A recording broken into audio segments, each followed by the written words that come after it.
I'm here today to talk to you a little bit about person-centered planning. But I also want to let you know that I'm an employee here at Pave. I'm a program director for our Pierce County programs. We do provide person-centered plans, and we contract to be able to do those. But I'm also part of the Pierce County cohort. And what that is a group of people who facilitate person-centered plans that comes together once a month to share their tips and tricks and to learn from each other, to problem solve with each other. Because once you do a person-centered plan as a facilitator, you've only done one person-centered plan. Because each person has their own path to go. They have their own map that they need to use to get them where they want to go. They have their own resources. They have their own people that they take with you. So the person-centered planning part of what I want to show you is basically, it's a tool. It's a tool that was designed by some very wise people, John O'Brien, Jack Pierpoint, Beth Mount, Patty Cotton. These were people who thought about how do people get to have a more meaningful life? And what you need for that more meaningful life, you can't just expect it to happen, right? You have to plan for it. So this is a tool that anybody really can use to be able to help you be able to plan for your future. It was designed around people who were stuck or people who are making great change in their life. They're no longer doing the things that they've been doing for the past 5 years. They want to move on to something new. And it's overwhelming sometimes when we change what we've been doing for a long time and do something different than what we know. So in that, you have to gather some things. Just like when you're going on a trip, you need to pack your bag. You need to know where you're going because you need to know what to pack for. And who are you going to go with? Are you going to go on vacation by yourself? Probably not. You're probably either going to meet somebody there or you're going to take somebody you care about with you. You may want to take somebody with you that knows you best. So I'm going to get started, and I want to show you there are different types of maps. And so I'm going to show you different types of maps, mapping process that I go through here. And I'll refer to all of them so that that way you can see that doesn't matter what map you use. It's just the end. Most important part is how to get to your dream, how to get there, okay? So this is thanking you for being here. So the first map that I always like to start with is the people in my life. So the people in my life is very important.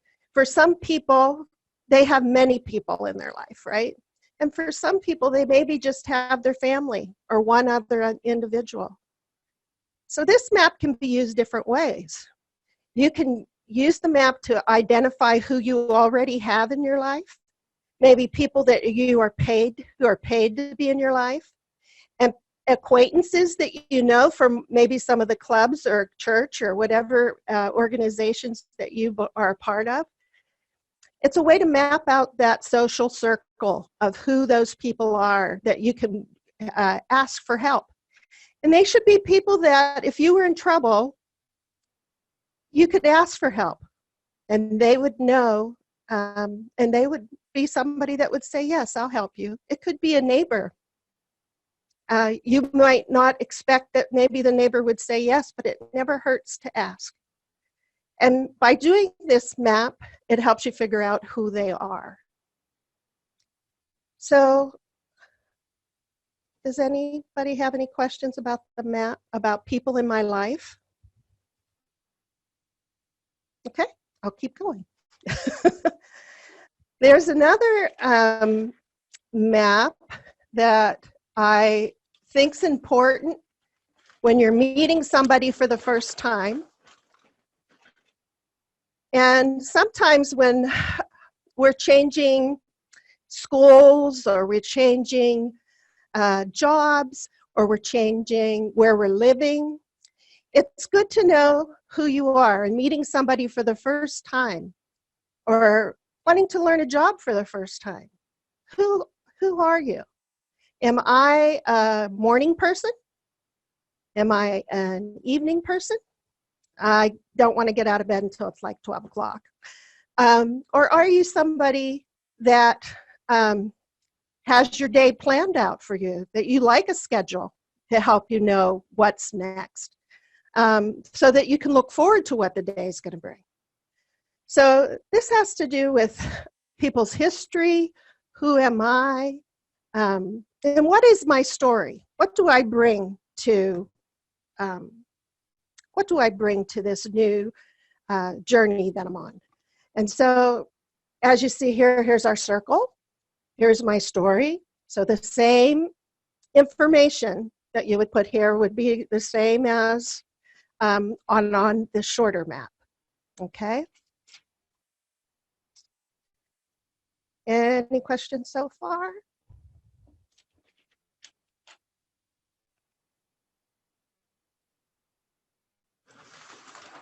Okay.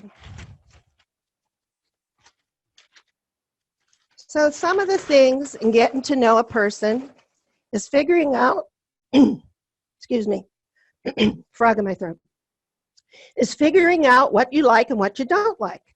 And it could be as simple as starting off, because that's a really hard question sometimes. Excuse me.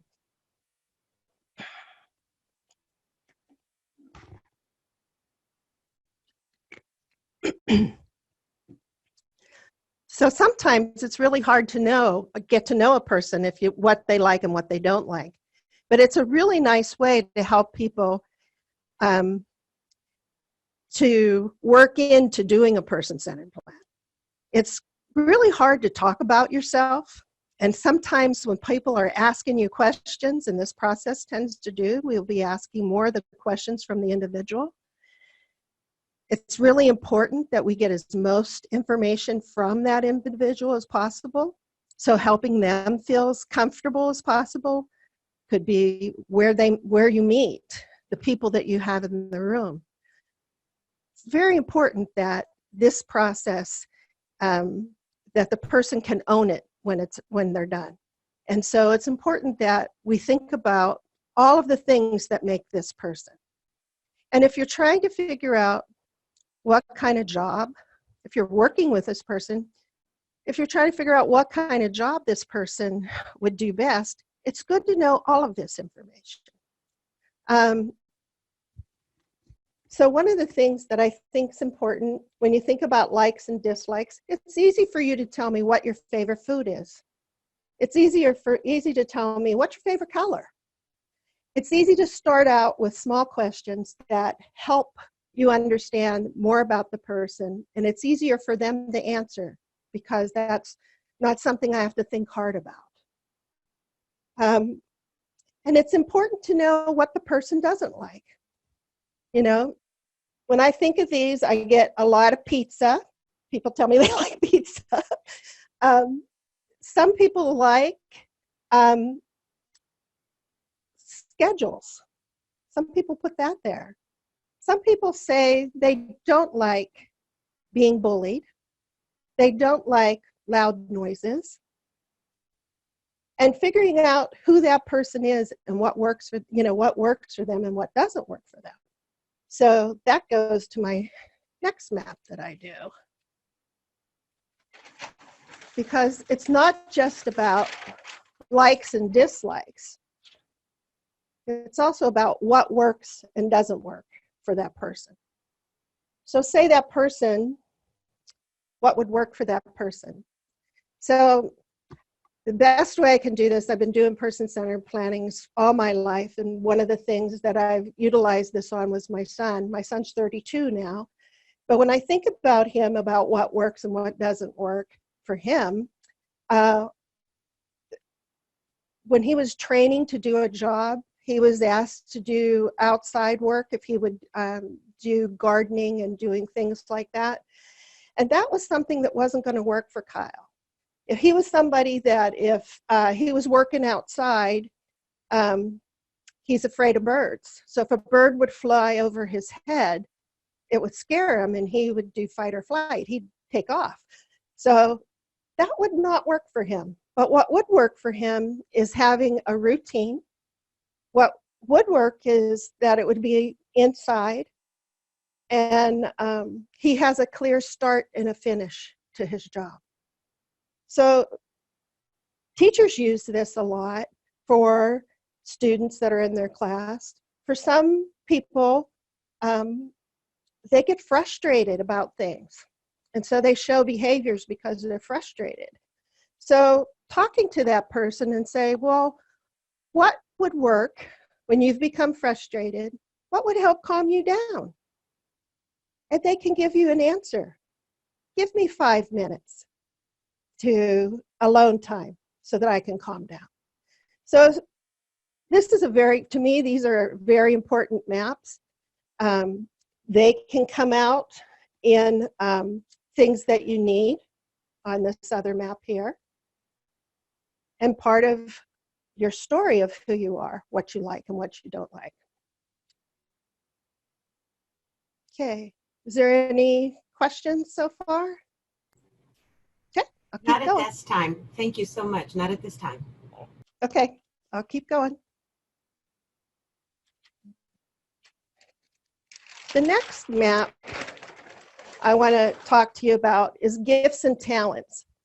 Now, most of our, and the reason why I love this process so much is because most of the time when we're looking for support or for services, we have to prove that we have a deficit. We have to show or prove that we have an inability to do something. What I like about this process, it focuses on the positive and possible about the person, about that individual person. So thinking about gifts and talents, some people say, oh, I don't know, what my gift or talent is. It's kind of one of those things that other people observe about you. And so that's why it's important when you have a plan to have those people that are in your life, right? So they can help you figure out what those gifts and talents are. So if I could think about gifts and talents, they're around what comes natural to that person. So for just like today, there are some folks that are here online that are helping support us that are very techy and they're making this happen because that's their gift, right? It's not my gift, so I'm grateful for the people that are here today to help me. Now, my gift is probably drawing or illustrating, okay?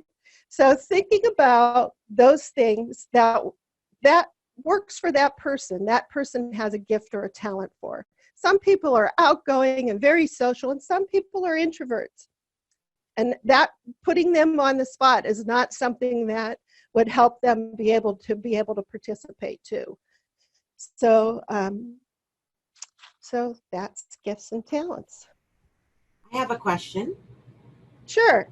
It says, I don't like very much, I like computers, but I don't like to talk to people a lot. What do you suggest I should do?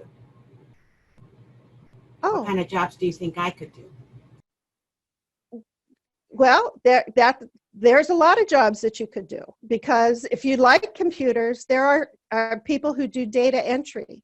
There are people that, and I can think of us here at Pave, after we do an event, we have all these sign-in sheets that we have to enter into our data system. We need people that can sit and put that information into data system. So it's to figure out what it is that works best for you. Any more questions? How about the other opposite, where I'm really outgoing and I like to talk to people?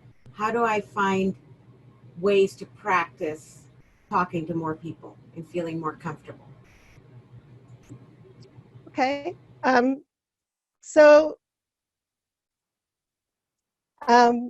That's why it's important to have a group of people around you. So it depends upon where you go. What is it, the activities that you do throughout your day that gives you that opportunity to go talk to people? And it's planning about where can I go that I can meet people, right? So thinking about what you do in your day and the people and the activities that you do, right? So there's places that you socialize with people in your family, right? There's people that you socialize with probably at your place of work. And if you're in school, at your school. There are people that you talk to and be able to socialize with at one of the activities that you would do, like at the gym, at church, at the different places that we're not all allowed to go to right now. So we have to think about those kind of things. We have time to plan what we want to do right now because we're kind of sheltered now. We have to stay sheltered and protected now. So after this question. ban lifts, then we can go out and do things. Yes. Another question? I have a question. Yes. Are you collecting the information on the big pages and then transferring it to another page or to smaller pages? No. So what I do when we're having a plan, we determine which mapping process works the best for that person. And we write down, we use either pictures or words, whatever works for that person. And we write it all down. Then we take pictures of it and shrink them down. And then we type up this information and it goes into a notebook for the person who has a plan. That's the process that I use. Each of our facilitators that are part of our cohort have ways they go about doing this process. They pretty much use this same process, but in how they work with you is different, different to them and to you, So like I said, there's just different processes that we can use depending upon what the person needs. She said, great, thanks. Okay. So if you can't read, the pictures will help you out. Right.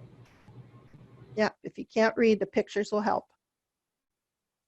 For some people, we've done person-centered plannings and they can't read. And so what we've done in the past is be able to video them during the process and report back what the map has said so that it's now it is a document that can be put in your computer or put in your DVD disc player, and you can share your map that way or go back and visit your map that way. Okay, so the next thing that I would like to talk about is, oh, I lost my dreams. It's the whole reason why we're here, right? To talk about my dreams. So my dreams is a very important part of what's going to motivate me to make a change. And there has to be enough stretch. It's like a rubber band.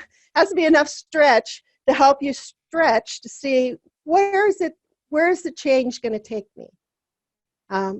If you've never had a job before, maybe this is something that you put up here. What is your dream job?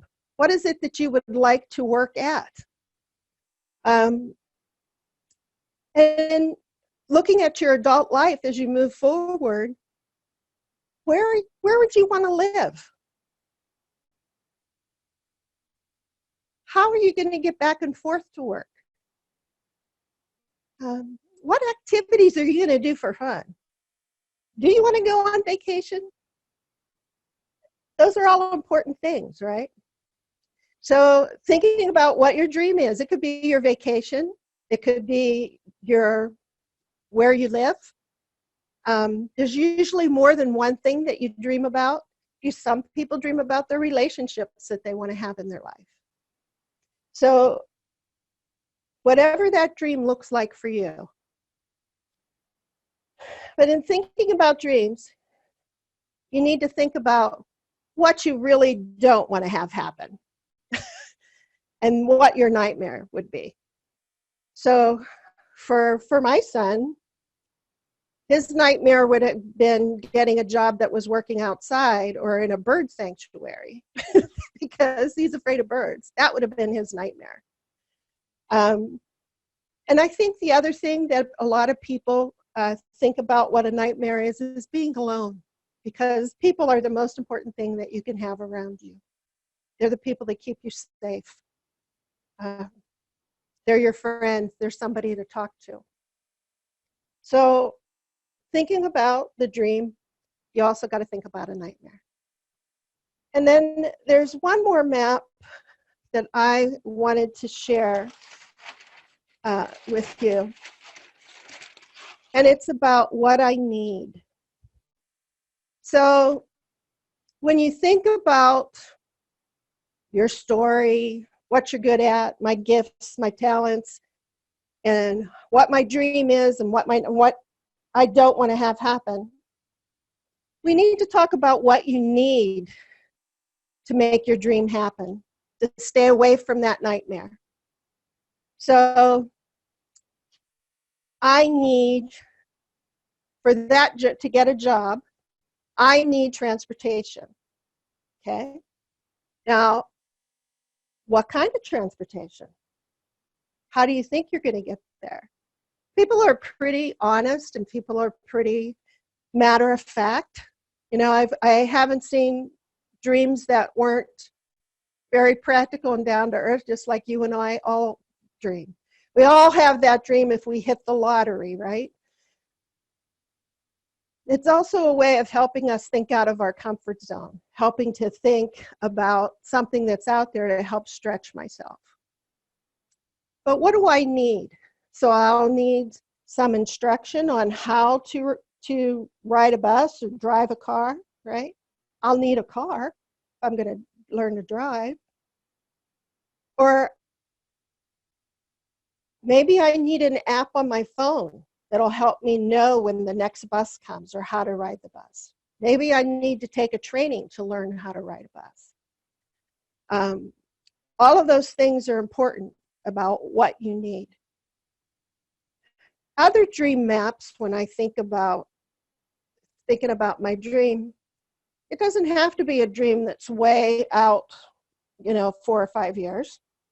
It could be a dream that you're working on by the week. So I think it's important sometimes to look about my life's changing. I'm no longer going to be in school, right? So I need to think about what my schedule's going to look like when I'm not in school. One of the things, if you think about, your Saturdays and Sundays will probably look the same way they do now until you move out. Either you move out or make changes in your adult life.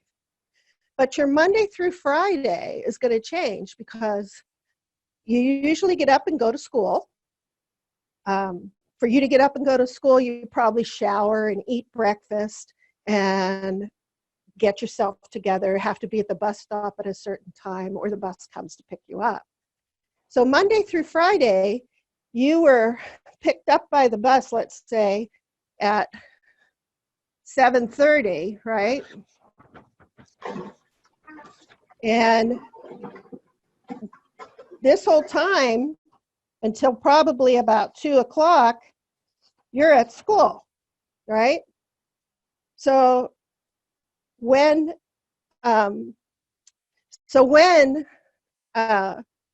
you're at school, that amount of time is taken up in your day. If you don't have school, you still have to get up, get dressed, get ready, and be where on the weekends. You have probably, if you have church, you go to church. And there's a certain time church starts, so you'd put church over here.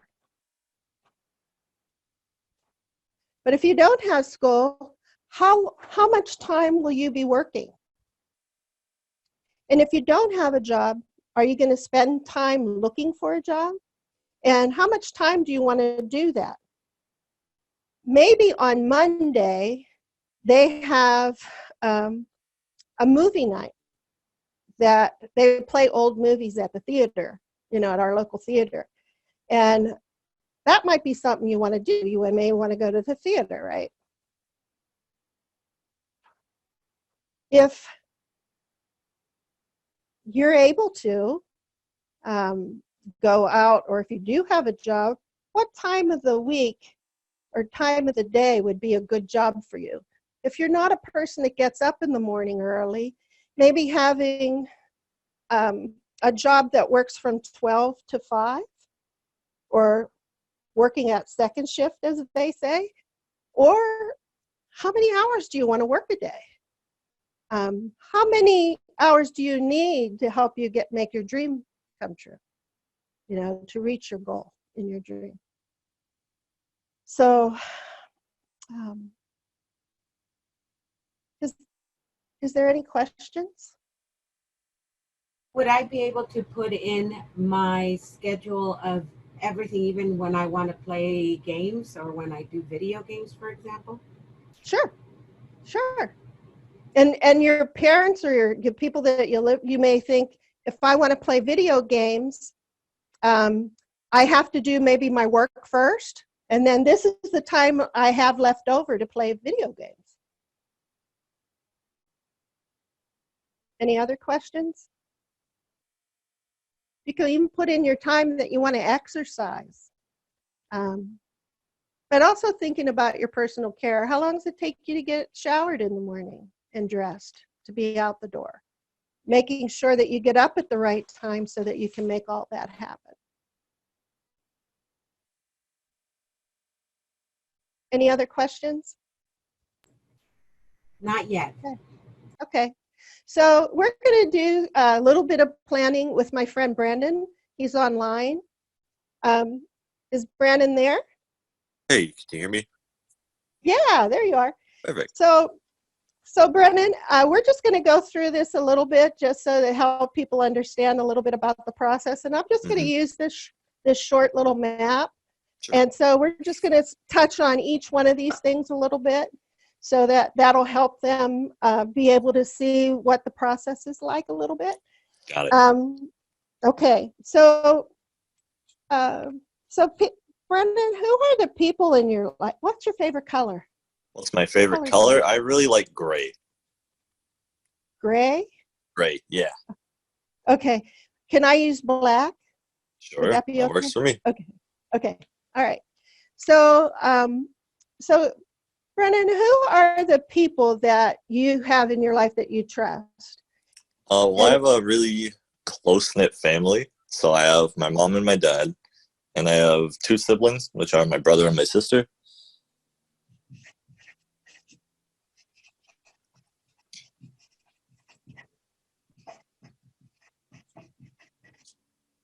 Okay.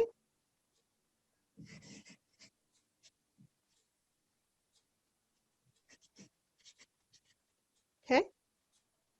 And then, is there anybody else that you trust that maybe out in your social life that would be someone you would trust to put on your map? Yeah, so I have a group of friends too that, to list some names, would be Jesse, Chase, and Sydney. I'm just putting initials right now. Sounds good to me, yeah. I don't want to overload you with anything, of course. No, so I'm just going to put initials for right now. Okay, so these are the people that you trust. Correct. Okay, all right. So tell me a little bit about who you are. Well, are you a morning? Yeah. So I'm not great at mornings. I'd say I'm an evening person.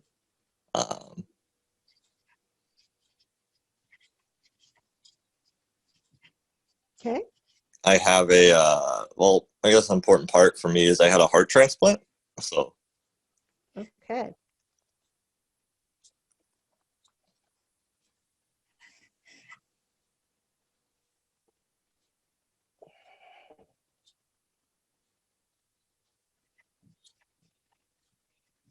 Okay. I really enjoy outdoor activities such as like hiking or photography. Okay.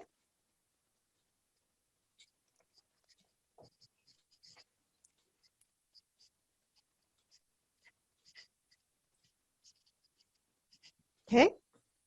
And you brought up favorite foods earlier. So my favorite food right now is chicken.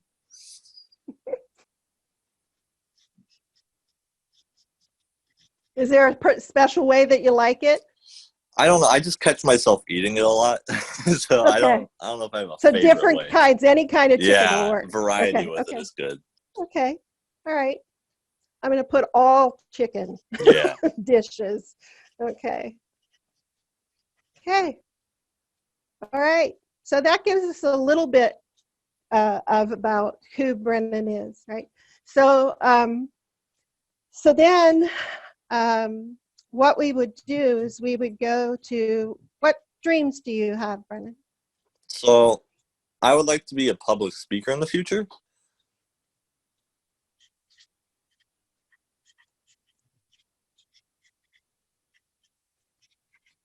Okay, where do you see yourself speaking? Where do I see it? Well, I like public health. So if I could, my dream is to be able to travel to different places. Not really set in one place, but to talk all over.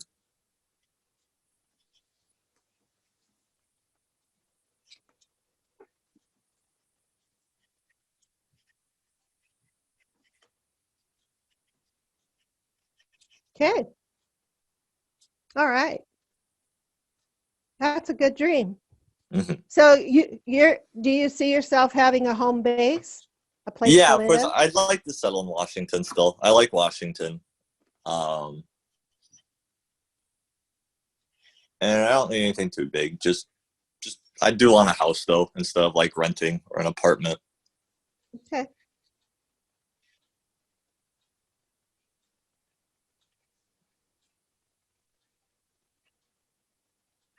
So you want a home. Okay. Yes.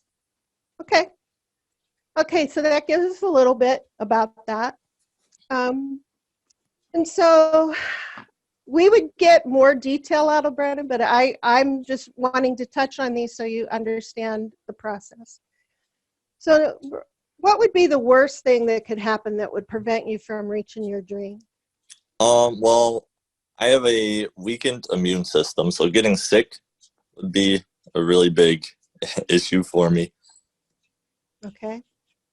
Or not having access to the medication that I need.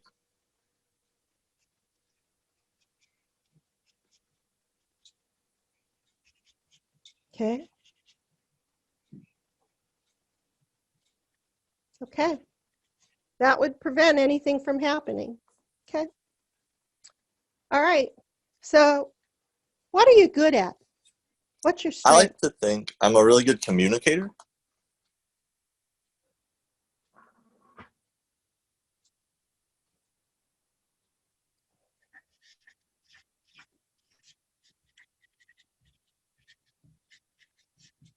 I'm good at Okay. planning and scheduling.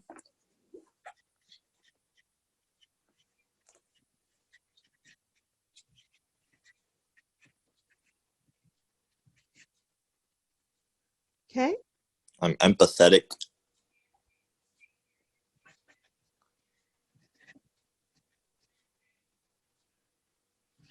Okay.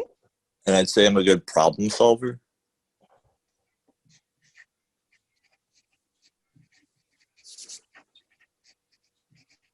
Absolutely. So so thinking about moving forward and thinking about Hmm. what you need,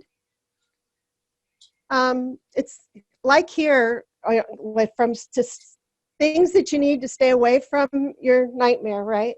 Yeah, That would be, you need your medicine, I right? do. Yeah. Okay. And then what else would you need to be able to reach your goal? Yeah. So I need to still work on being able to drive. Are you just learning? Yeah. Well, more of I need my license at the main point, and I need a car to be able to get from place to place.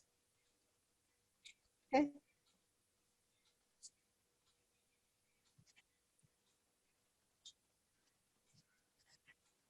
Okay. If I travel, I always need to know if where I'm going carries what I need for like medication and everything, which you kind of put down, but every place is different.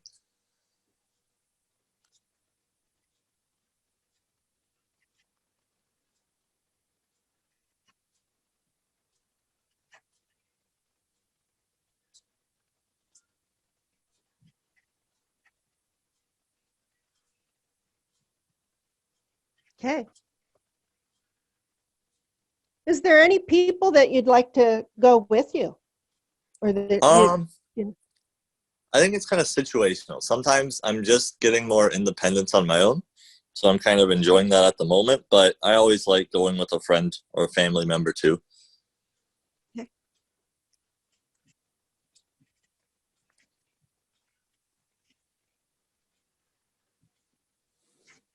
Is there anything else you can think of that you would need, Brennan? Maybe a little bit help. I'm for kind of exact organization on how to schedule. Say I'm going on an event or where I'm staying, perhaps.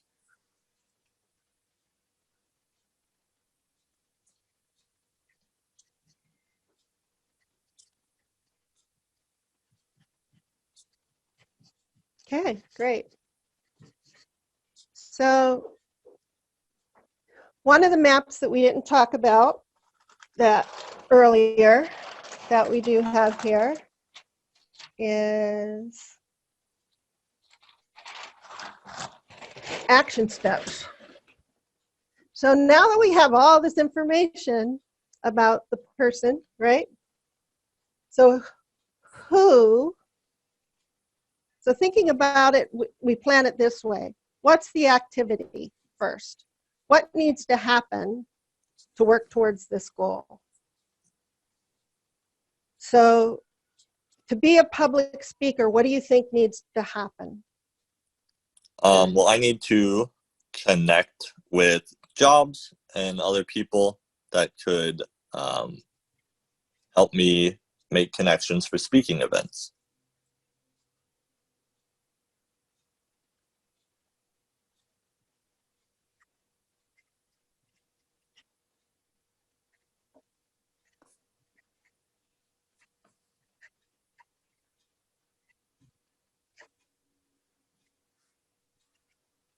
So the who part is you, right? Yes.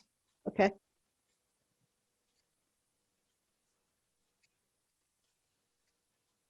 Okay, so that's one part of it. So here's what I want to say is that when do you think you want to make that step? I guess currently whenever we're less at risk, because we're all doing this online right now and everything like that, as soon as it's better to go outside. Okay. When it's safe, right? Yeah. Okay. And safe for you because your immune system's compromised. Correct. May take Yes. longer than the coronavirus or Yes. whatever that's going on right now. Okay. So so you're going to do that when it's safe.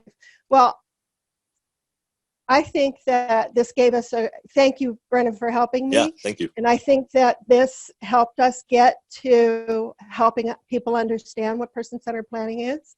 Mm-hmm. Does anybody have any questions? Not at this time. Okay. Well, I still have a few more minutes.